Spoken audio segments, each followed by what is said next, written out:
Hello बच्चों, कैसे हैं आप सब? बढ़िया। नंबर को हम हिंदी में संख्या कहते हैं। आइए संख्याओं को एक क्रम में लगाकर गिनती बनाते हैं। इस तरह 1, 2, 3, 4, 5, 6, 7, 8, 9, 10।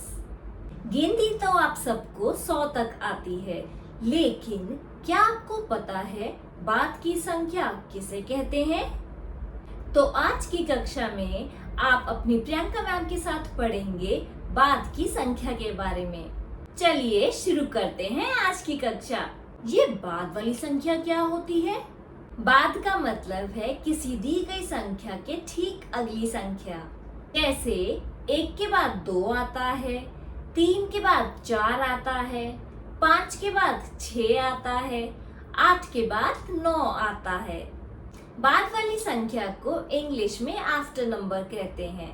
आफ्टर नंबर्स पर मैं क्लास पहले ही ले चुकी हूँ, लेकिन उसको हिंदी में बाद वाली संख्या कहते हैं और उस बारे में मैं आज पढ़ाऊंगी। इस तरह अनेक संख्याएं हैं जिनकी बाद वाली संख्या हम आसानी से बता सकते हैं। चलिए अब खेल के द्वारा हम बाद वाली संख्या के बारे में जानते हैं।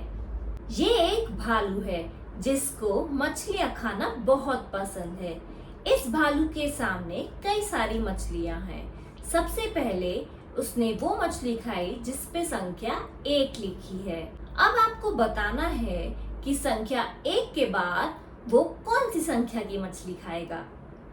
संख्या 2।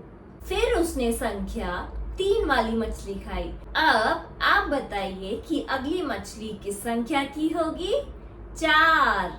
5वीं संख्या के बाद कौन सी संख्या? 6। 7वीं संख्या के बाद कौन सी संख्या? 8। 9वीं संख्या के बाद कौन सी संख्या? 10।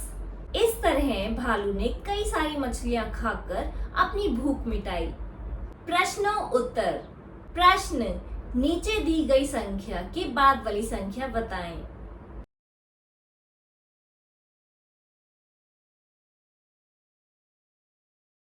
इस प्रश्न का उत्तर आपको मुझे इस ईमेल आईडी पर भेजना है।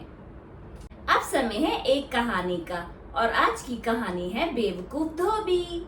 एक बार धोबी और उसका बेटा बाजार गए जरूरत की कुछ चीजें खरीदने। वहाँ धोबी ने देखा कि उसका बेटा एक गधे के साथ खेल रहा है। अब क्योंकि धोबी के बेटे को गधा इतना पसंद आया तो व्यापार में भी काम आ जाएगा, ये सोचकर धोबी ने गधे को खरीद लिया। खुशी से तीनों अब घर की ओर चल पड़े। रास्ते में एक गांववासी ने उन्हें देखा और कहा, क्या तुम बेवकूफ हो जो गधे के ऊपर बैठकर उसको चलाने के बजाय उसकी बाजू में चल रहे हो? ये बात सुनकर धोबी अपने बेटे से बोला, बेटा तुम गधे के ऊपर बैठकर उसको चलाओ। बेटे ने पिता की बात मान ली और फिर वे दोनों अपने रास्ते चल दिए। कुछ देर बाद एक बूढ़ी महिला उनके रास्ते में आई। वह बोली, कितना आलसी लड़का है, अपने पिताजी को चलाकर खुद गधे की सवारी कर रहा है। धोबी ने महिला की बात सुनकर तुरंत अपने बेटे से कहा, बेटा तुम अभी उतर जाओ। और फिर खुद धोबी गधे के ऊपर चढ़ गया। अब रास्ते में कुछ आदमी मिल गए जो बोले, कितना बेशर्म आदमी है, खुद गधे की सवारी कर रहा है और अपने बेचारे बेटे को चला रहा है। ये सुन धोबी ने अपने बेटे से पूछा, बेटा तुम्हें क्या लगता है? बापू जो कहे वही सही।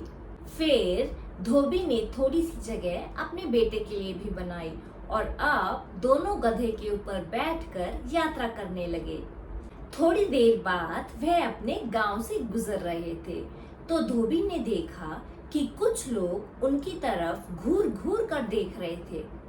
धोबी गुस्से से गधे से उतरा और उन लोगों के पास जाकर पूछा, आप लोग हमें ऐसे क्यों देख रहे हो?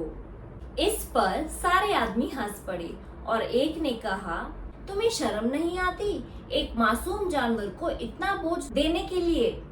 परेशान होकर धोबी वापस अपने बेटे और गधे के पास गया और बोला, बेटा तुम नीचे उतर आओ। बेटे के नीचे उतरते ही उसने गधे की टांगों को बांध दिया और उसको अपने कंधों पे और उठाकर ले चला।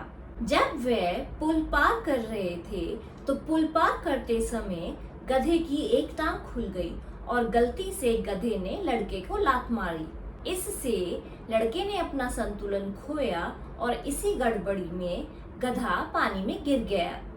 शिक्षा, हर किसी को खुश करने के चक्कर में कुछ भी हासिल नहीं होता। अगर आपको आज की कक्षा पसंद आई तो इसे लाइक करें, अपने दोस्तों और परिवार वालों के साथ इसे शेयर करें और अगर आप मेरे चैनल पे पहली बार आए हैं तो इसे सब्सक्राइब करना ना भूलें। बाय।